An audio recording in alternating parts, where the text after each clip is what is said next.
Hello, hello. Can you guys hear me okay? Write in the chat if you can hear me. So hi, if you're watching me on the replay. My name is Celeste. I'm a therapist from Boston. I come on, I talk to people who are doing things to empower the lives of others. We are currently streaming on Facebook, Periscope, and YouTube. And I've been podcasting since 2018 of July. So actually, July will be 3 years. Yes, you can hear me. Hey, Miss P Love, you can hear me, right? I don't have my headphones and I just want to make sure you guys can hear me. So the goal of me, yes, hi, Miss Deborah. The goal of me coming on is to just help you shift the way you think. And so I talk to some amazing people who are doing things to empower the lives of others. If you want to follow me on all social media platforms, all you got to do is search Celeste the Therapist. So I am going to add. Dang, you know what? I didn't even ask him how to pronounce his name when I was speaking to him. So I'm gonna have to add him to the stream so he can tell me how to pronounce it because I'm not trying to jack it up.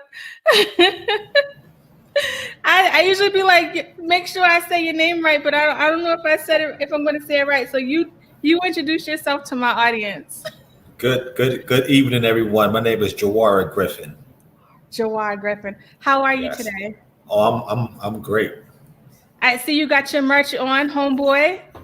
Um, Absolutely. and we're gonna definitely bring up Homeboy throughout this podcast episode. Can you just tell people what you do and where you're based out of? Well, currently I am an assistant federal public defender with the Federal Public Defender's Office for the Western District of Tennessee.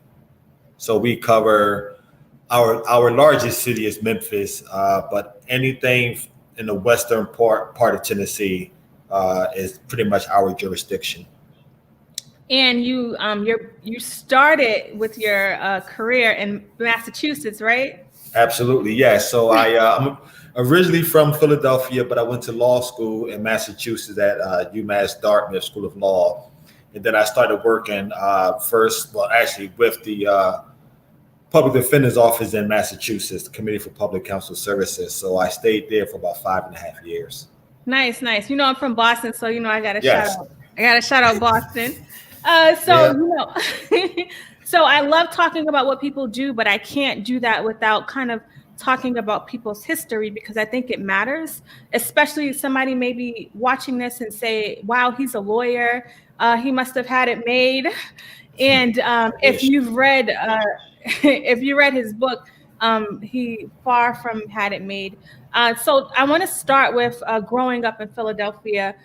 Can you start with telling people a little bit about your parents and what was your upbringing like? Okay, so I hate to say like this, but kind of I'll say typical inner city youth for a young black male back in that time. So I'll classify it that way. My father was never around. So initially, I was being raised by my mother. I had five siblings, and so of the six of us, there were four different children's fathers. So my oldest brother had his own father. My second oldest brother had his own father. Then my third brother, Anwar, and myself, we had the same father. And then the youngest two had the same father. But in the household, it was always just my mother and my siblings. And life threw me a curveball right when I turned 8 years old. Because I was 8 years old. The only way I can describe it, and people don't always get it, but my mother, she just disappeared. And I say that because I don't know. I really don't know where she was at. Well, I don't know if she was incarcerated. I don't know if she was just running the streets, but she disappeared and pretty much leaving me and my siblings to live in an abandoned apartment building in North Philadelphia. Now, my oldest brother, he never lived with us. His father took him right away.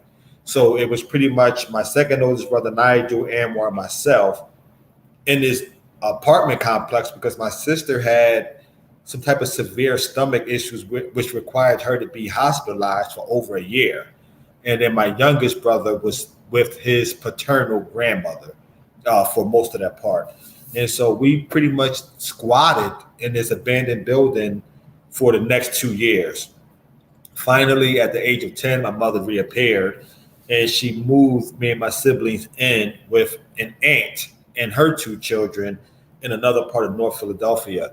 Now, this house was it was better because the apartment building was no gas, no water, no electricity.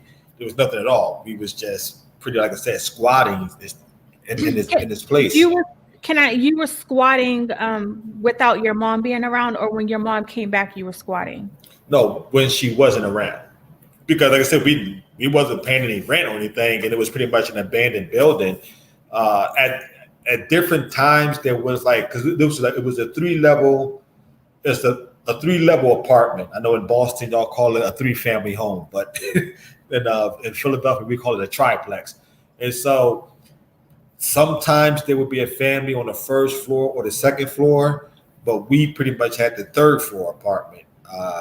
And like I said, we wasn't paying rent or anything, and there was no utilities on. And so that's why I said we was pretty much a squat, and it was pretty much an abandoned building.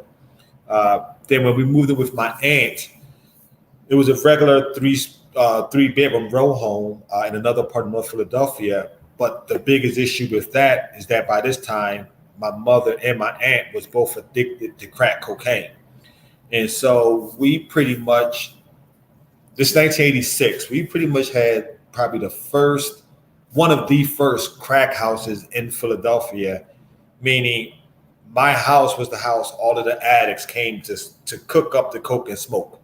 This is back when, everything was powder form, so they would buy the little crack pipes and cook it up and smoke it. So on any given day, there's 25, 30 strangers in and out the house just coming, to smoke. I note in my book that one of the good things that happened to me around this time was a cousin of mine, cousin Cash, his name was Daniel, but we call him Cash, taught me how to hustle. And not in the sense of selling drugs, but in the sense of going to the local gas station to pump gas for change, or to go to the supermarket and carry bags for change. And so pretty much every day after school, I would just go to the gas station or market, make on that, pretty much getting from like 4 to 8. We'll make anywhere from like $4 to maybe $8, something like that, depending on how much traffic was coming in and out. And when I got home, I had to give half of it to my mother so she could buy her crack or put in for her fair share of the crack. And then the other portions, I would try to buy little things to help feed me and my siblings.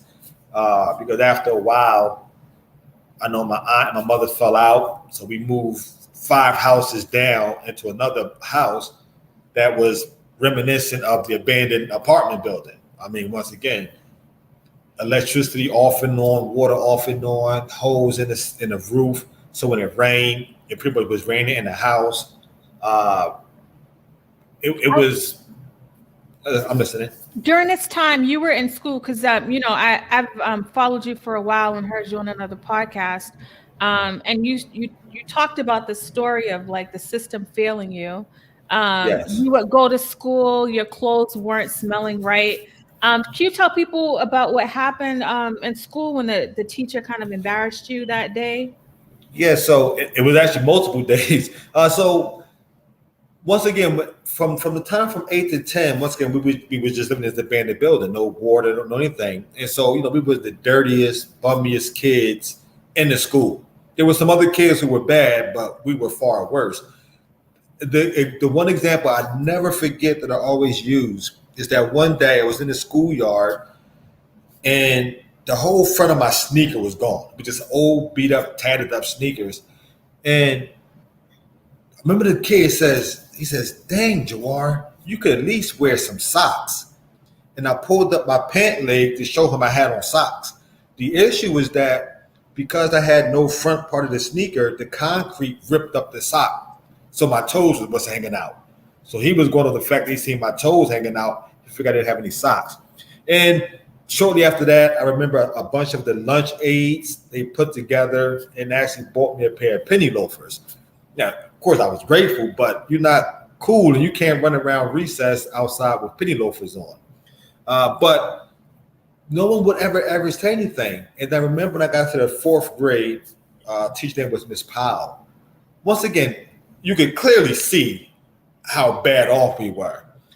And there was a sink inside the classroom. I don't know why, but I remember it was the sickest out of the classroom. And in the morning, she would make me go over to the sink in front of the whole class and wash my hands and face. So all of the kids are sitting there looking at me. I'm already being teased for being a dirty, bummy kid and, terrible clothing, everything like that. Then on top of that, they laughing like, see, we knew he was, look how dirty he is. He got to wash up at the sink. And, and as I got older, I would think, why she didn't just take me into like the teacher's lounge or give me some privacy to do whatever, as opposed to, all right, you know what to do, Jawara, get up and go to the sink. And, I just walk over to the sink in front of everybody, wash my hands, wash my face, and then sit back down. So from 3rd grade to the 7th grade, teachers and everybody are seeing me and my siblings, but no one actually said anything. We wind up going into the system because my mother had overdosed 3 times. The first 2 times, we just went and stayed like with a neighbor. I forget her name, but she took us in for about 3 or 4 days. Then my mother returned. And then I think after the 3rd time, I don't know who actually called the Department of Human Services. I'm assuming it was the hospital. And then she came back. And I remember somebody had said something before, and they was coming to come check on us the first time. And my mother took us up to my younger sibling's godmother's house, who lived in a nice house in a good part of the city, to say, hey, I'm taking steps to take care of my kids. But it was a farce. It was just to get them off our back. But then about a week or 2 later, I just remember coming home from school and the social worker was there. And my mom was like, y'all are going, you have to go with her. She's going to take y'all somewhere. Now, I always tell everybody, I feel different types of ways on different days about this, but to be totally honest, I was happy. I was excited to be being taken out of that environment. I don't think most kids would have wanted to leave their mother, but that lifestyle was so terrible to me that I just figured wherever they send me or put me, it can't be worse than this. It can only get better. That's how bad the situation was. And so I remember just being excited to be leaving my mother to go somewhere else. And they split us all up. My oldest brother, he kind of stayed in the neighborhood. The neighbors took him in. My brother Anwar had asthma really bad. My mother wasn't filling his prescriptions, so he had to go to a rehabilitation center to try to get his asthma under control. My little brother and sister went to their godmother's house, and I went to the godmother's mother house. And I remember, I always laugh, but I remember she didn't wait to get money from the state to buy me some stuff. That first weekend, she took me to the thrift store. Now, let me just paint this picture. So before this, me and Anwar shared like 2 pair of pants and like 3 or 4 shirts for like 2 years. Just all, I remember wearing 1 pair of pants literally an entire school year. They were like old orange, like bell bottoms. They were terrible. But Miss Thomas took me to the thrift store to go shopping. Celeste, it felt like I was at the Gucci store. I got some secondhand Levi jeans and some shirts. Oh man, that in and of itself, my confidence went through the roof. Like I got my own jeans. I got like 4 pairs of jeans now. There's some shirts. I was bathing every day. It was miraculous that how that first part, was helping me out. But I'm 12 years old at the time. And I remember about 5 months into it, my social worker came and said, we found your father's mother and she wants you to live with her. And I'm like, damn, my grandmother, she wants me? I never talked to her before, but hey, my grandmother wants me? Because by this time, I literally saw my father that I can count 4 times. I know each time I saw him up to this point. And they left the decision to me. They said, you can stay with Miss Thomas or you can go with your your paternal grandmother. I'm like, hey, I called my grandmother. It wound up being one of the worst decisions I ever made in my life. She was so mean, and it was mental and social abuse that I dealt with. Now, my mother was a really strict disciplinarian. Even in her addiction, she didn't play no games. So when we got disciplined, we got the extension cord and all that. I was used to that physical punishment. You do something wrong, you get beat. That's what it is. But to be told on a daily basis, you so dumb, you can't do nothing right. I sent you to the store to get a green pepper. You don't know how to pick out a ripe green pepper. I told you to clean the steps. You do a halfway job. Why are you so dumb? Why are you so? I'm like, what is going on? Like, I wasn't used to that. Is this prior to your dad being murdered? Yes. Okay. So, and that was the other amazing thing, is that the second weekend I was there, because the first weekend I went to visit one of my aunts on my father's side. It was that same weekend. So I come back. This is how dysfunctional the family was. I come back. There was a bunch of people staying at the house that weekend, my grandma's house. So I'm sleeping out. She said, you got to sleep on the couch tonight. No problem. Nice couch. And I see a man walk by. I'm like, I look just like my dad. Then I'm thinking this is his brothers. It was my dad. He turns, looks at me like, what are you doing here? I'm like, I live here. Like, his mother never told him that she was getting me to live with her. And to come to find out, she only agreed to take me in so long as I was qualified or constituted as a foster child. That way she can get the monthly stipend for taking care of a foster child.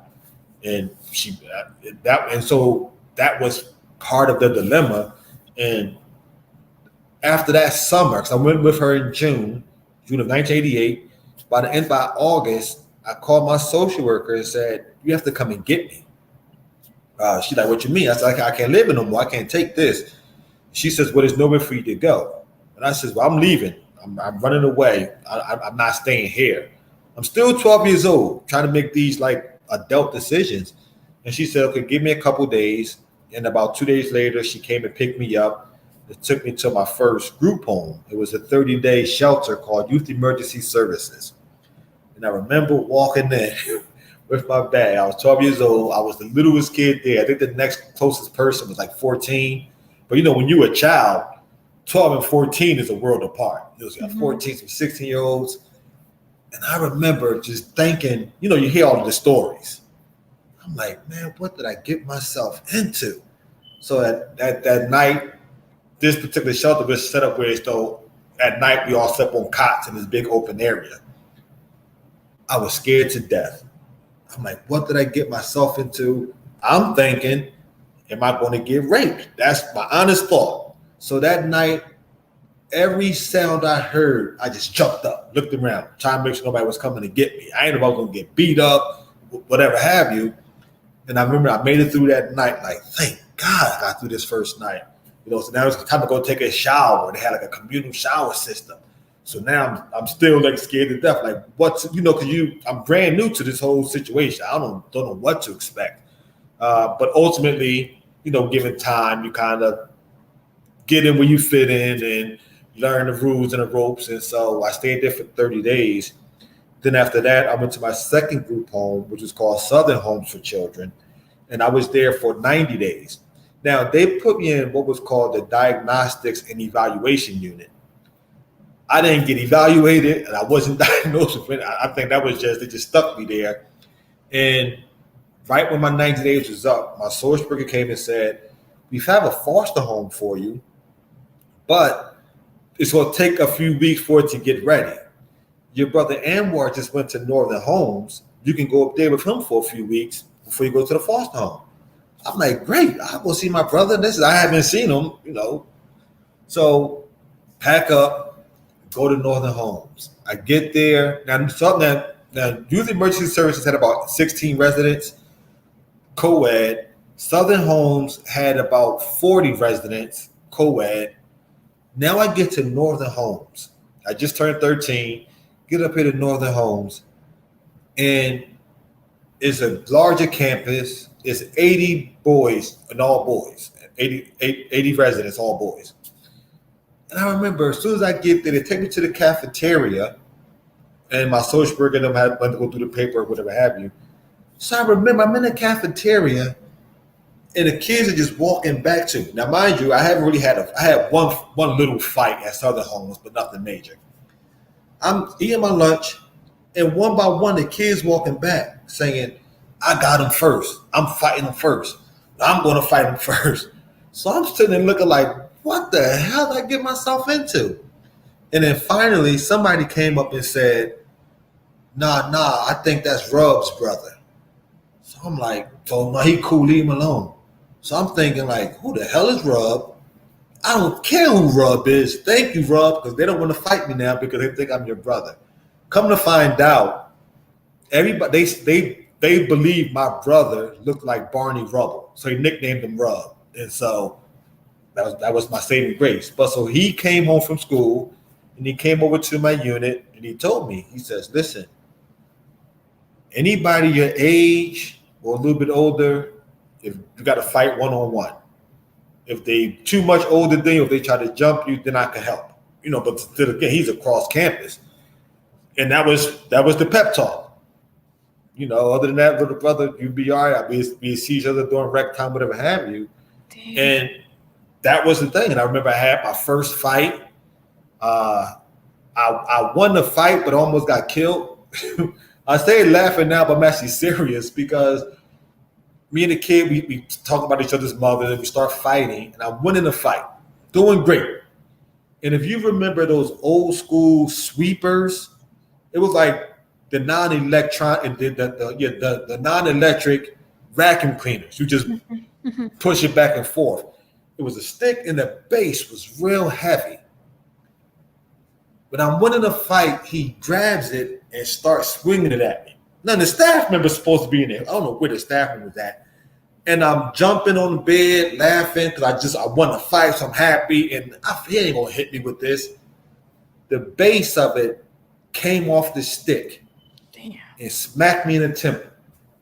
I had like a softball-sized lump on the side of my head. Ooh. The staff members come in, they see it. They scared to report it because they don't want to get fired. And they just keep saying to me, don't go to sleep. Don't go to sleep. So I'm like, why not? Am I going to die? It's like this is some crazy. I'm like, why not? Why not? And by the morning, it went down enough. And my brother came over at the breakfast time. They got back. He came back. You all right? You won the fight? You good? All right, cool. Damn. But then after like 30 days, I transitioned into the main units. That's when all hell broke loose. That's when you go through the real initiation.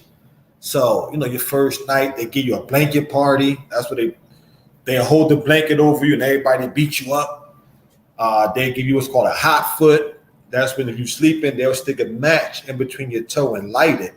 And the fire fizzles down and it burns your toe. I remember being locked in a room, having a fight. Like, you got to fight these 5 people to get out the room. Damn. It was that's just what it was. And so you're going through this, and I would say this probably lasted about 4 or 5 months of just, you know, I'm the newest person. My brother could just check on me, but we don't know what's what. And then finally I got in my pecking order. Okay, well, this is where you fit in that. And luckily because I played basketball really well, so they stopped picking on me to a point, but this is what everybody went through. And after like that first few months, they got in touch with my father, who was living in New York at the time, upstate New York, and they started setting up weekly phone calls with him. So every Friday, me and my brother would talk to my father, and then behind the scenes, they were making advancements as far as me and my brother being able to move to New York with my father. So as kids, you know, all we do is talk about each other's families, mothers. That's what we did. And so me and my brother now, we got the trump card. We leaving. Nobody love y'all. Y'all gonna be here for forever. You know, we talking big trash because we know we got to the word that we're leaving. And this is 1989. Christmas was on a Monday. we were scheduled to leave that Friday before Christmas. And I remember that Wednesday, they said they told us to stay home from school because they said we have a dentist appointment and a medical appointment. So we figured they just doing their due diligence to make sure we're healthy before we leave. So we waiting around, and at 2:00, they asked us to come down to our social worker's office. And when we get there, we see my little brother and sister godmother, Rennie, who they was living with. So once again, thinking nothing of it, Rennie must just be coming to say goodbye because we're leaving. And she told us, your father your father died last night, is how she said it. So that's like now what? It's like we were supposed to be leaving in 2 days. That was our last hope of getting out of here. And he was, later on we found he was murdered, but yeah, he was killed the night before. And that just took, talk about a gut punch. That kind of really, like, it shook me up to a point where I just start rebelling, cussing out staff, not going to school, not showering. I was just bugging out. And then I remember we went to the funeral. I met my father's father for the first time. Now, what's sad is that he was actually really well off. Lived in White Plains, New York. He owned his house. He had two car body shops, and his wife had 2 beauty salons. They're living great. Meet them for the first time. I didn't see him again until I was 18. And I'll tell you why. That was for a specific reason. They kind of everyone just left us alone, left us in there. We had no contact with nobody.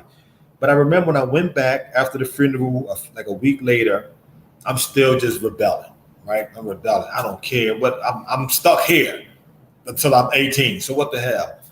I remember one day I'm cussing this staff out, talking about his kids and everything. We could be tough with the staff because, the staff can't hit you. If we was in the street, I probably wouldn't be saying none of that. But in this environment, staff can't hit you. So, Next thing I know, out of nowhere, I just feel somebody just snatch me by the back of my collar, and my feet are like 2 feet off the ground. I'm like, what the hell going on? And it was a staff named Gerald Jordan. We called him Big G. Big G was literally 6'8", like 260. I knew Big G. Everybody knew Big G, but I always stayed out of Big G way because it's like, I never really said nothing to him in that year and a half. He never really said nothing to me. But, I ain't gonna mess with him no matter what. I mean, he snatched me up and took me in the office and kind of just threw me on a chair. And he didn't snatch me up in like an abusive way. It was like grabbing your attention.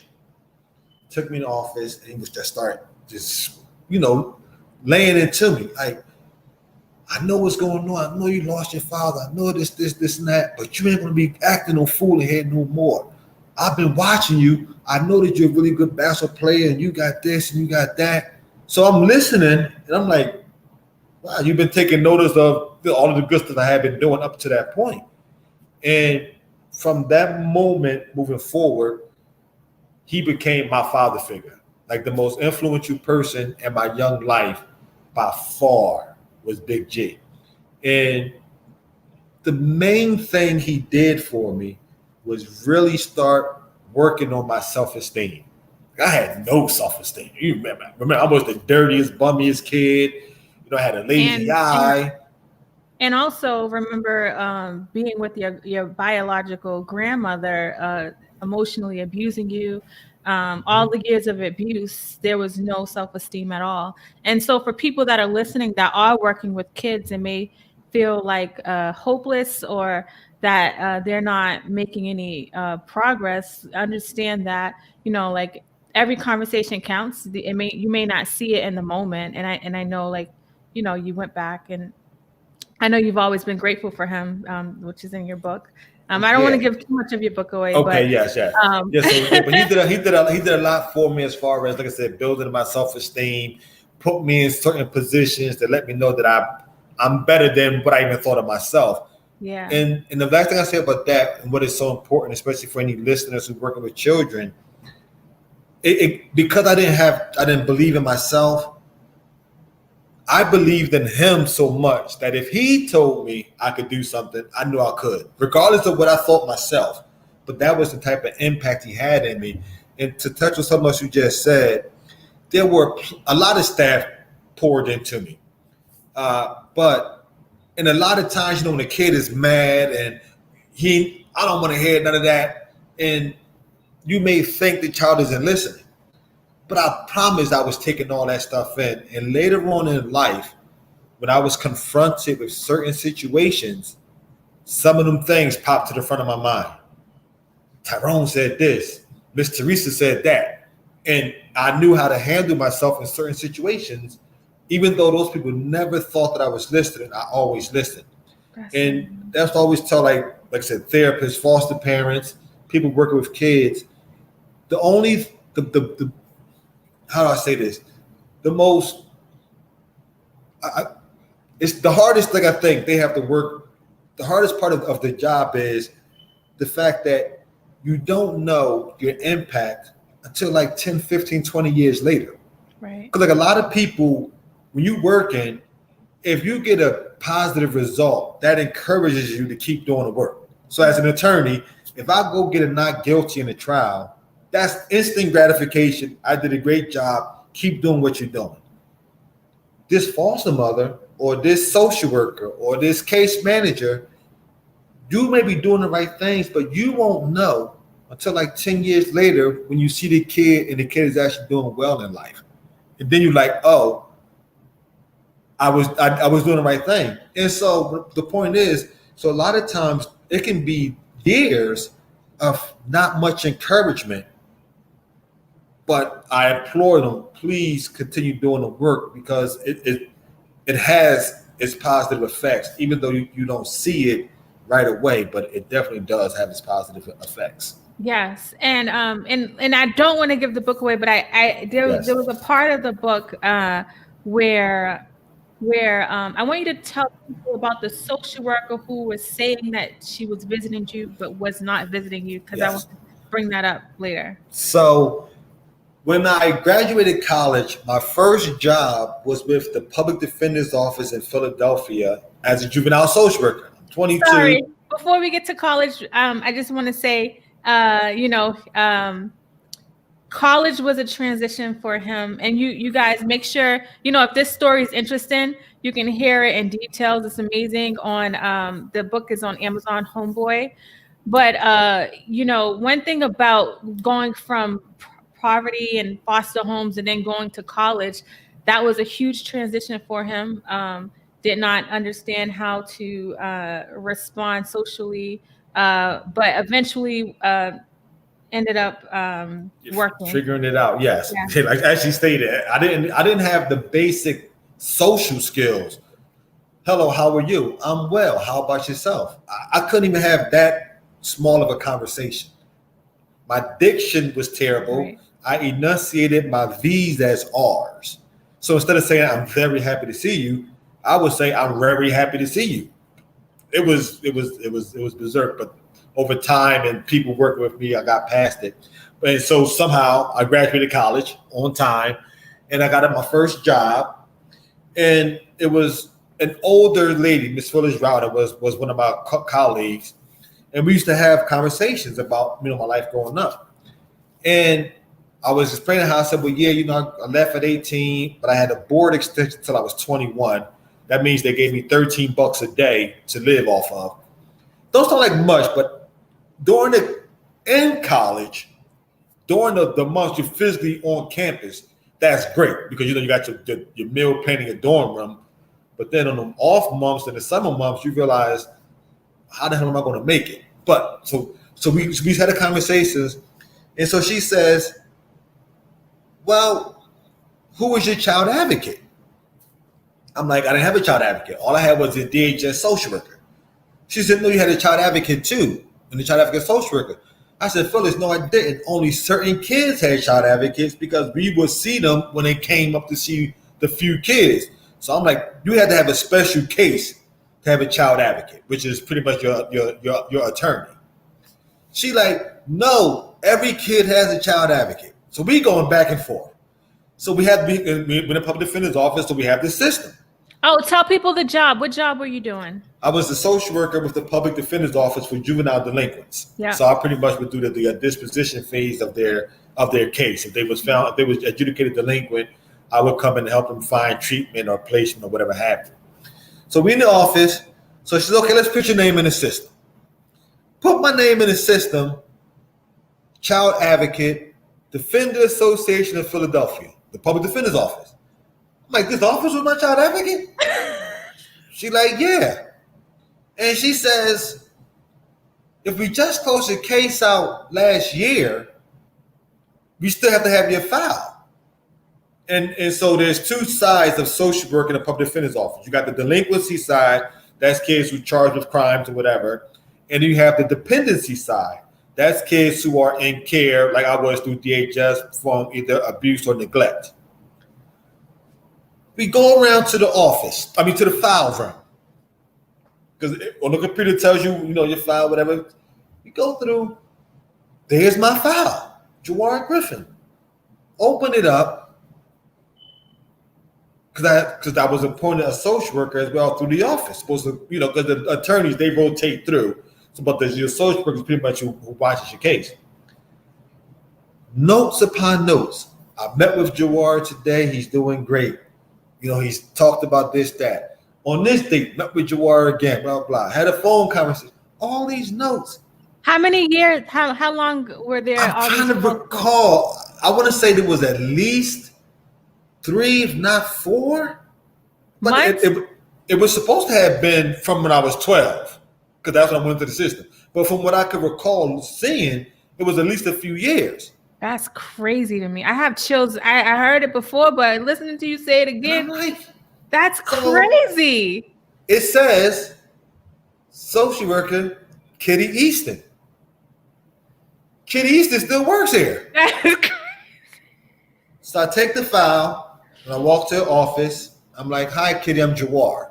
And she looks at me like, yeah, I know. You work around the hall, because we was on the 4th floor in the old building. You around the hall. I said, no, I'm Jawara Griffin. She looking like, yeah, I know you are. Then I gave her my file and said, no, I'm Jawara Griffin. And her eyes got so big and she just looked at me. And I just turned and left.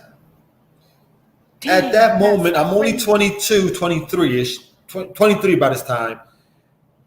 I'm like, my mindset was still, I'm 23, so I'm not fully developed. I'm thinking, I turned out okay, so no harm, no foul. I never said, at that moment, I never stood up for anybody.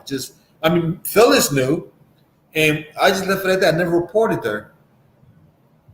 But years later, as I matured, and I think back about it, how many kids didn't turn out okay because of her negligence? Yeah. And she worked there from my record, from what I spoke to someone, she passed away recently. I've been within a couple of years, but at least up to, I think, 2014 or 15, I'm assuming, but it was at least 10 more years after I left working there that she was still working there. Who knows how long she'd been working before I got there, but how many files did she plagiarize, or not plagiarize, how many files did she misdocument and say she was seeing kids that she wasn't? And there's a bunch of kids that, that came through the group home that are, that died in care, that was killed in care, that are homeless now because no one ever, did anything to help them on their journey through the system. And it's a sad truth, but there's a lot of Kitty Eastons out there who work with kids, getting paid to work with kids, but are not there felling the kids. And it's a sad state, but people always ask, how do you resolve it? I mean, I would have to sit down and come up with something, but it can be resolved. But it's scary now to think about it, that you were being paid to make sure me as a juvenile, as a kid, was being taken care of. You probably could have stopped some of them hot foots I got. I don't know. You could have stopped some of them, times me getting jumped in the room. You could have, did something to let the facility know you got to watch these kids better. But that's just what it was. And like I said, I feel bad sometimes that I didn't report it at the time.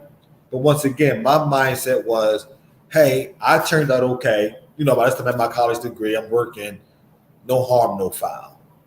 Yeah. And so now, and so that I mean, just hearing you repeat that, it's very sad, and you're absolutely right. For people, because your story is super powerful. There's a huge history in the book that you can find on Amazon, Homeboy.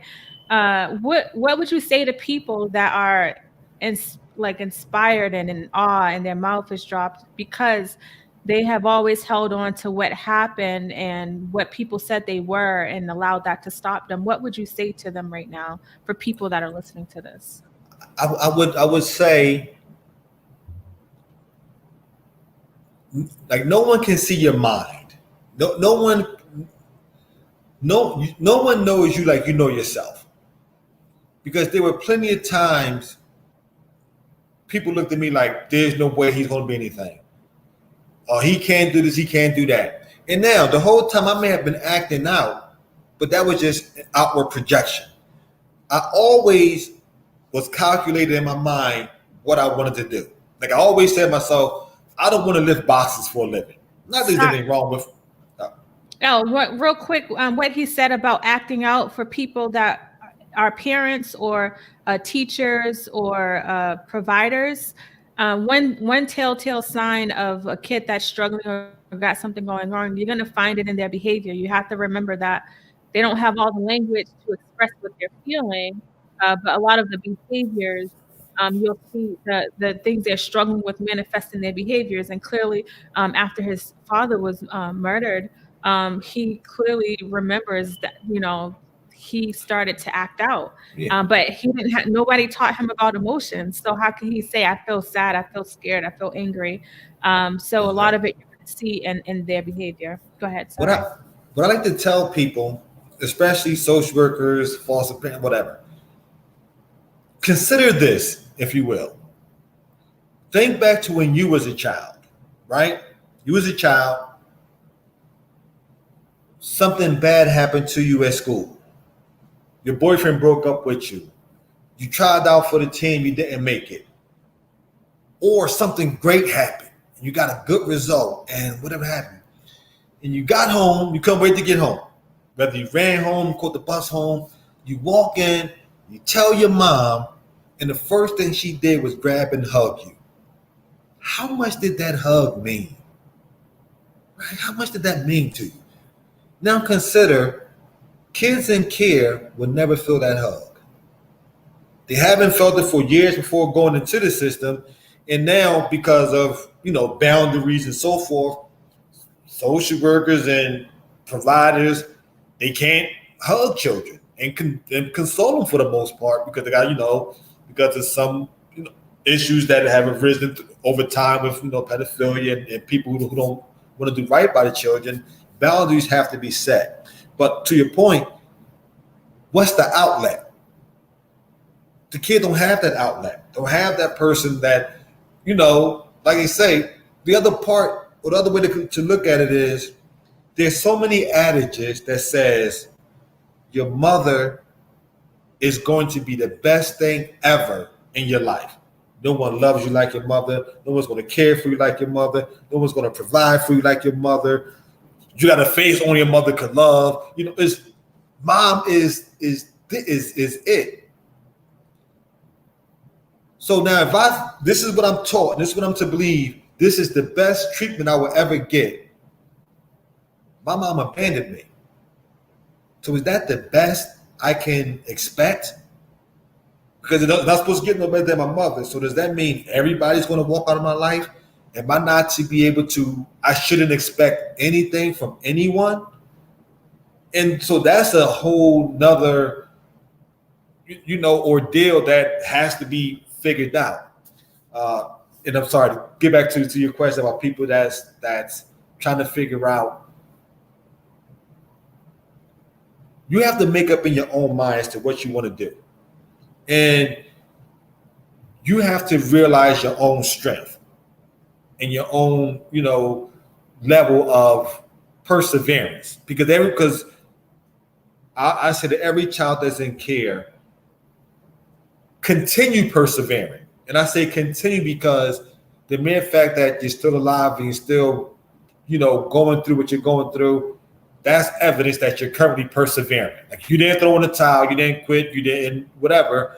It's still hard, it's rough, but continue persevering because you still will ultimately get to decide the type of lifestyle you live. And hearing it, if it's a kid that's hearing it now, it may not be as believable today, but I would just ask you to take it on faith. And then I guarantee that over the years, when you take it on faith and you keep doing the things that you know can put you in the right position, things will start to fall in place. And then I think and that's all it takes. Once you start seeing evidence, it ain't got to be it yet, just the evidence that, hey, this might really happen. That's what it was with me becoming an attorney. It was, I'm in college, my third year, and I'm like, I'm about to graduate. And so the only thing left is go to law school. Hey, I could do it. It was like an epiphany like that. But it was because, once again, I knew to go to college. Even though I was about to fall out the first year, I got it together. And once you start, once again, you keeping the faith and operating on faith. Just, I'm doing the right thing. I want to do this, but this ain't the right thing. Let me do the right thing. And then once you start seeing the evidence that you're progressing, that helps you to stay on the path. They're going to make mistakes. As you know, in my book, if people read the book, I made my fair share of mistakes. I just made sure not to make the same mistake twice. I made a bunch of them, but it wasn't repetitive. It wasn't the same one. Like I learned my lesson quickly from making a mistake and having to deal with the consequences. I mean, the only way we can learn how not to make the same mistake twice is if we can work on being mindful and acknowledging kind of what's happening, even if it hurts, even if it feels hard. And with that mindfulness, you can actually see the steps that you're taking. I know as a therapist, I'm consistently reminding my clients of their growth.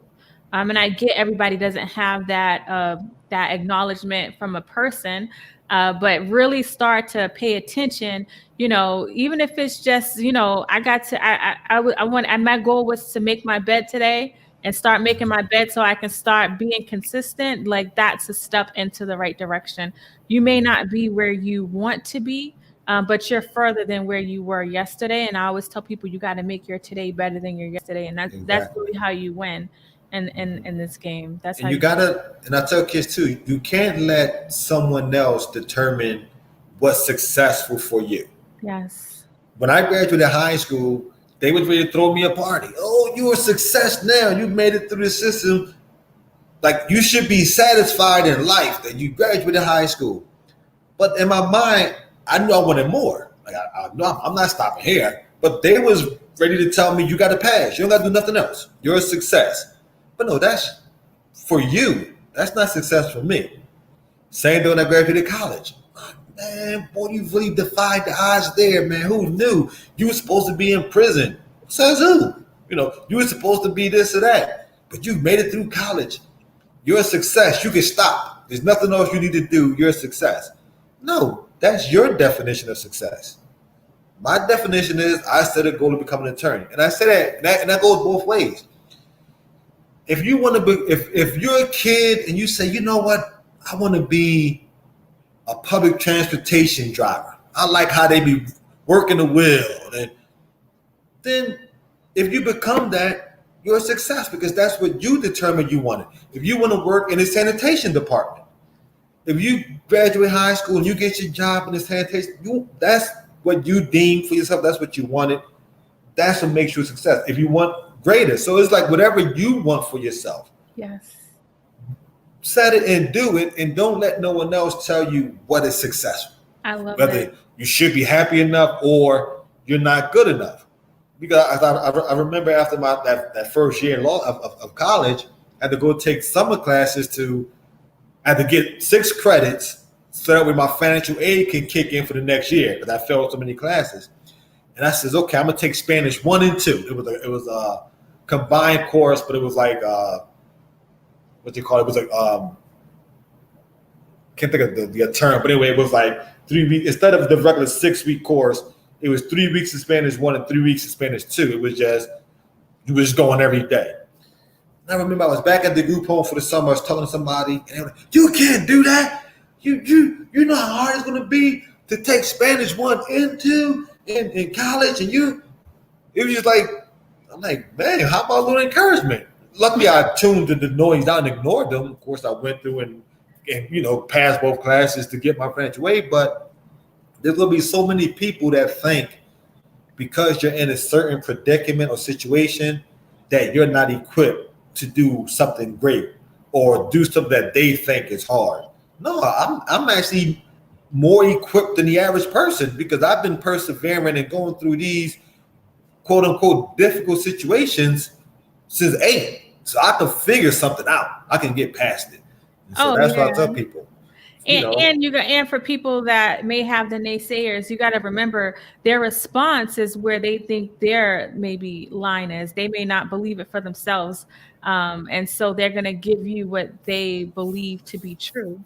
Exactly. So how to really be mindful on the naysayers and stop going to them with your vision or for advice when you constantly feel bad when you leave them. I tell people a quick thing that I always tell people: don't take criticism from someone you won't accept advice from. Yes. And vice versa. Don't take advice from someone you won't accept their criticism. It has to go. A person has to have that type of rapport with you that they're going to give you good advice, and if it's criticism, it's constructive criticism, not just I'm gonna tear you down so I can feel better. Yes. And so like all of this stuff that we just talked about, you can find in his book, Homeboy, on Amazon. But I can't let you leave without, because I want to kind of go into 2020. March happened and we've seen what happened in the system. And you're a Black male who works in the system, but also who has not been in a criminal system, but been a part of like the foster care system, have been failed by. So, we talk about the teachers failed you, the foster care system failed you, so many people failed you. What happened as we're in the pandemic and you're watching all of these things unfold? What are you thinking during this time? Because you have kind of different hats on. So I'm gonna ask you to go a little deeper with the question. I guess give more of a pointed question. I'm sorry. Yeah. So I'm thinking because I work. I'm as a therapist. I have a lot. I see Black males and females, but males specifically have struggled in watching everything unfold because of kind of their experiences, what they've known to be true. And so you're watching a lot of things that you known to be true because you work as a defense attorney. So you hear these clients' stories. Yes. And as you're watching this unfold, and everybody's kind of like at home because of the pandemic, what are you feeling during this time, seeing a lot of injustices take place in real time and as a defense attorney? Well, the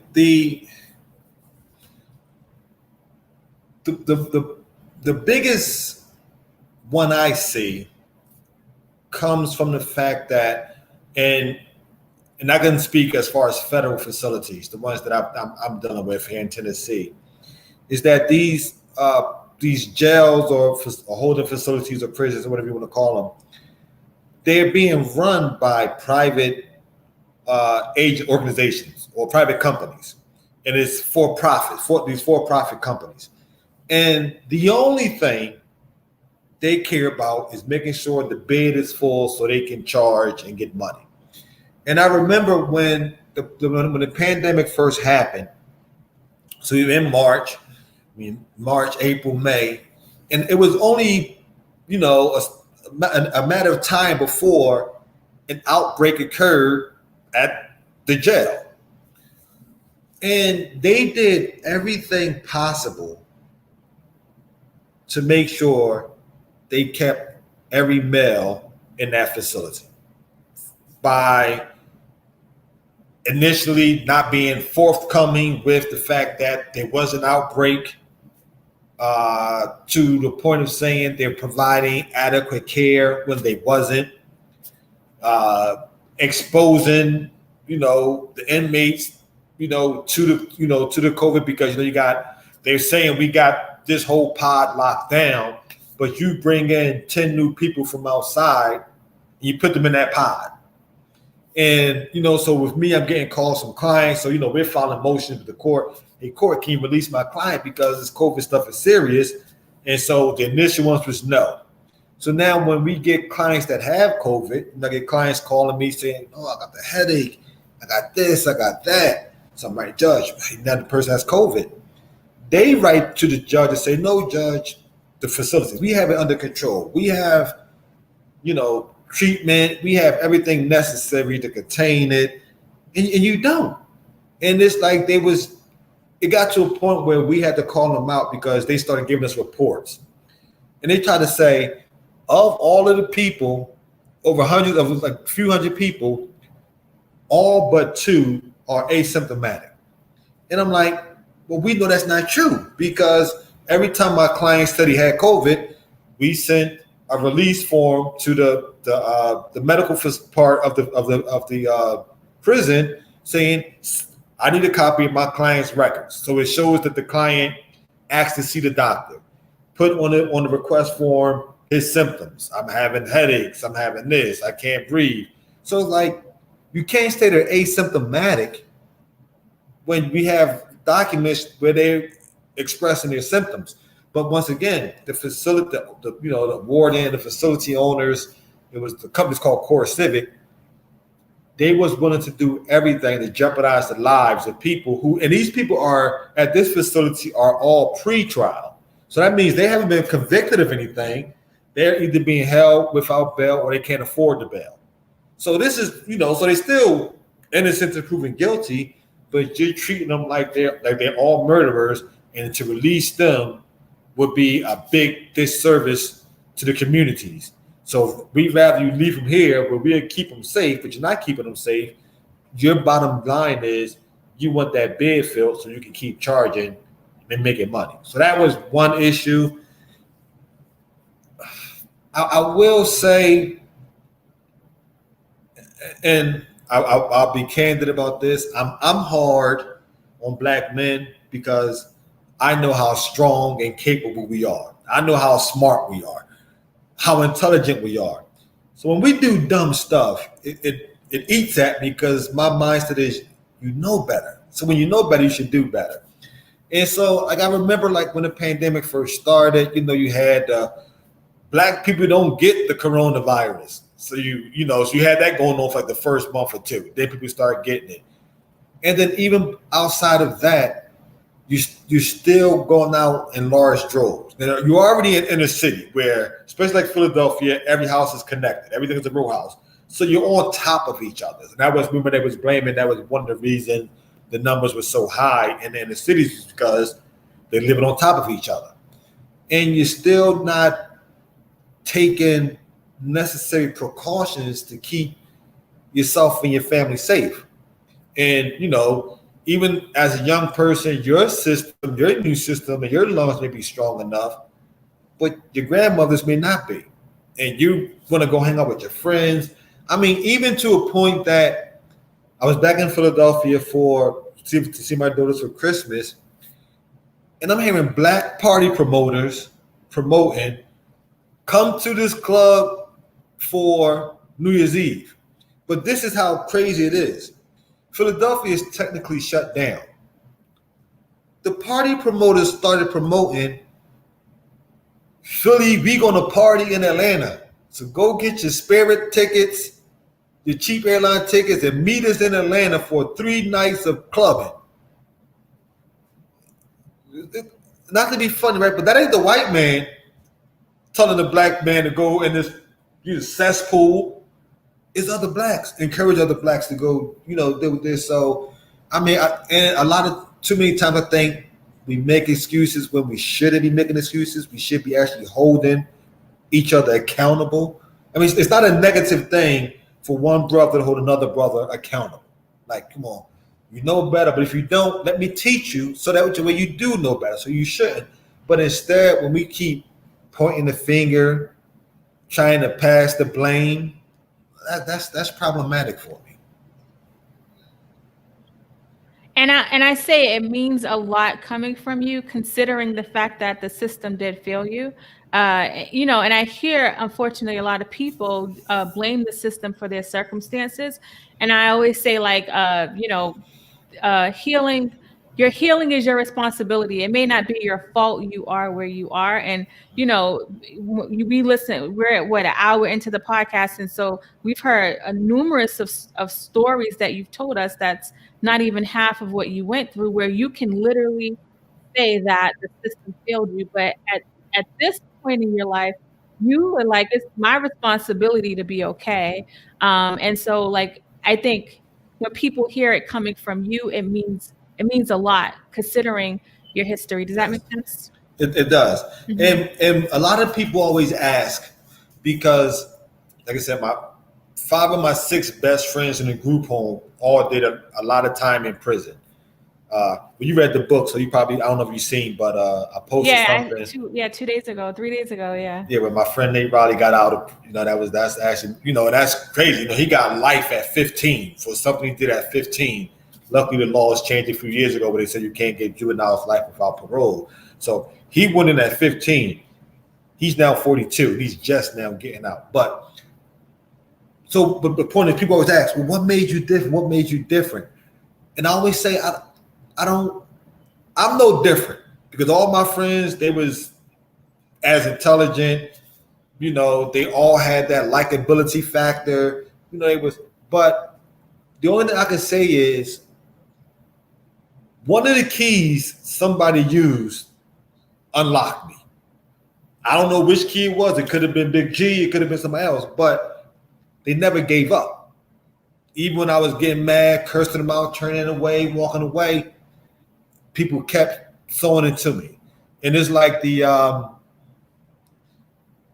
Let's Make a Deal show with Wayne Brady. So on one of the games, it's you have a chance to win a car. And they got like it's a box with a lock on it. And so they say, okay, here, Celeste, you have $1,500. And you got 30 seconds, and it's like a ring of like 100 keys. If you can find the key in 30 seconds and unlock it, that's your car. But because there's so many keys, for every $100 you give back of the $1,500, we will add 10 more seconds or 15 more seconds onto your clock. So if you give us the whole $1,500 back, we'll put so much more time that we get more chances. Or you may want to keep some of the money so you guarantee to leave with something. And so on the show, some people give the whole 15. Some people just give back 200. I'm at least going to go home with 1,300 or 1,000, and so they go back. The knowledge I'm getting at is that when you're working with kids, you have to ask yourself, how much are you really willing to invest? Like, are you willing to invest that whole $1,500 to get more time to try to really unlock that key? Or is it like, I just got to worry about me, and, if it happens, it happens. If it don't, it don't. And that's what I implore, providers to do. Is like, because the question is, you don't know. We're all different for whatever reason. So what worked for me may not work for this next person. But that doesn't mean you don't have the key that works for them. You just got to try a different key. And that's the only way I can come up with what made me different, was somebody unlocked me. Who, how, what, I don't know. Because I did see a few therapists, and you had these staff members. You had a couple, family friends. I mean, not family friends, families, but people just kept investing the time. Maybe they didn't give up. And one of the keys unlocked me, which though I could then, fulfill my potential. And now you are spreading that knowledge through your book. Also Yes. speaking, you're an amazing speaker. And I Thank feel you. like you can, whether it's people that are working in the system, whether it's people in the system, I feel like your story can really inspire so many people. People in the comments are like, this needs to be a Netflix series. Somebody needs to make a movie out of this. And the stories are so vivid that I feel like I'm there with you. I feel like I'm talking to your coworker with you, and we walking into the lady's office like, what's up with this? But I wanted to do a little bit more when we was at that point in the story. So yeah, this was really, really amazing. Amazing. Is there anything else you feel like you want to tell the people about your story that you feel passionate or led to say? Um, I guess just once again, just if anybody that's working with kids, or if there's any kids that's listening, I mean, it's really just believing that life gets better. Like for the kid that's listening, life gets better. I mean, I promise you, it does. You can determine. Yeah, you can change your trajectory, right? You may be in this position at no fault of your own. More like if your kid in care is at no fault of your own. You was either abused, neglected, whatever happened. So it's not your fault. So you don't determine the beginning, but as you was alluded to, Celeste, you can determine the end. And it's, you've already proven that you're tough enough to withstand a whole lot. That's first. So you know that you can do it. Now it's about seeing yourself through it and continuing. And then anybody that's working with kids, please just trust me, keep encouraging them. Even if, once again, you may not get the gratification immediately, but let me be evidence of what your hard work can produce. So if you haven't been doing it long enough to see anybody that's an adult that you work with, let me be an evidence that, hey, if I keep doing good, working with these children, helping them, directing them, counseling them, there's a good chance that I'm going to be a positive character in somebody else's homeboy story. And so, yeah, I just want to encourage them, because once again, you don't get that once again, a lot of people can do work and you get instant results. Hey, I was supposed to do this. I did it. I accomplished it. We got a great result. I'm encouraged to come back tomorrow. When you work with kids and you think the kid is just going off the beaten path and there's nothing they doing right, and you like the kid just don't get it, you can get discouraged and be like, why do this work? I'm asking, trust me. Buy Homeboy, you want to read it, but once again, let me be the evidence of what your hard work can produce. We trust you. Believe me, we trust you. And also, trees don't start off as trees; they're seeds. So, and they take a lot water, sun, for it to blossom. So definitely be encouraged. And one of my audience members says, "Thank you. I needed this tonight as a teacher. I went back to work today." So already inspiring people already. Well, that's a good thing. And I know that you're going to talk about it, but no, I'll let you close it out. But like I said, I believe you're going to give my contact information and all that. So, I tell people, you can give it out. And also, if you're listening on the audio, I tell people, my goal is to reach as many children as possible, or as many providers as possible. And so I do speaking engagements. So if you want to contact me, it's jawara.griffin@yahoo.com.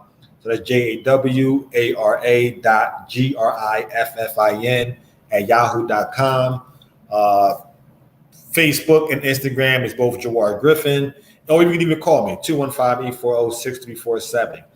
And it's so important to me that I always tell, especially because a lot of times there are smaller organizations who may not have a budget, to bring people in. I always tell people, you know what? Just help me get there. Like you and some people, you may not have a budget. You may can't afford to pay speakers, but because this work is so important to me, sometimes I say, just help me get there, whether we, go half on a bus ticket or whatever.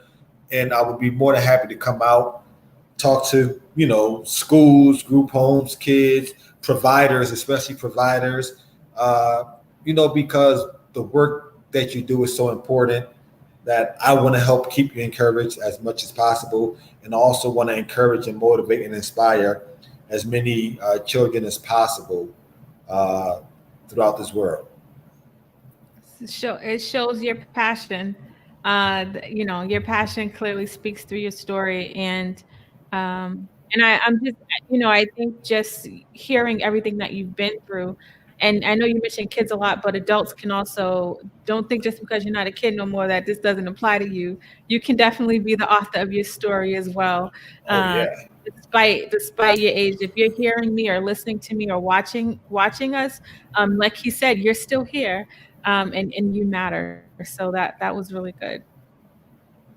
Thank you, my dear. And then people in the comments on Facebook and YouTube, I put the link to the Amazon book there. And definitely reach out to him so that someone else can hear this amazing story. Thank you so much.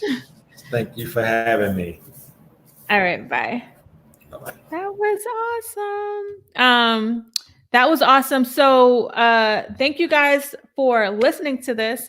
I heard him on the podcast a few months ago, I think before the pandemic, actually. Black Stories, I believe it was. And I was listening to it and I was in awe at how much he's gone through and how he's where he is. He is where he is. And, his people like him is why I do this podcast, is because I always tell people that there are so many people that are empowering other people. And unfortunately, with social media, we assume everybody kind of starts where they are. And if you look at him now and what he's doing, what is Black Stories? It was a podcast. I forgot. It was like Share Black Stories. I can't think of the name of it. But if you look at where he is now and what he's doing, he does not look like what he's gone through. And it's because of all of the work he puts in. And I feel like a lot of times the emotional abuse, he talked about his mom like beating him and neglect and stuff. But when he went to his grandmother's house, that emotional abuse that he went through really took a toll on him.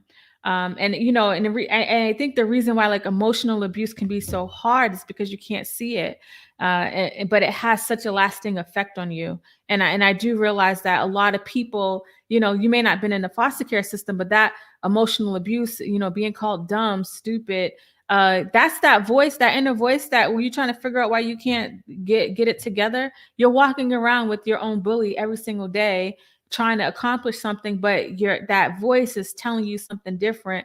And so you got to start to be mindful and acknowledge that voice and speak over it and reframe that voice and remind yourself like that's not true.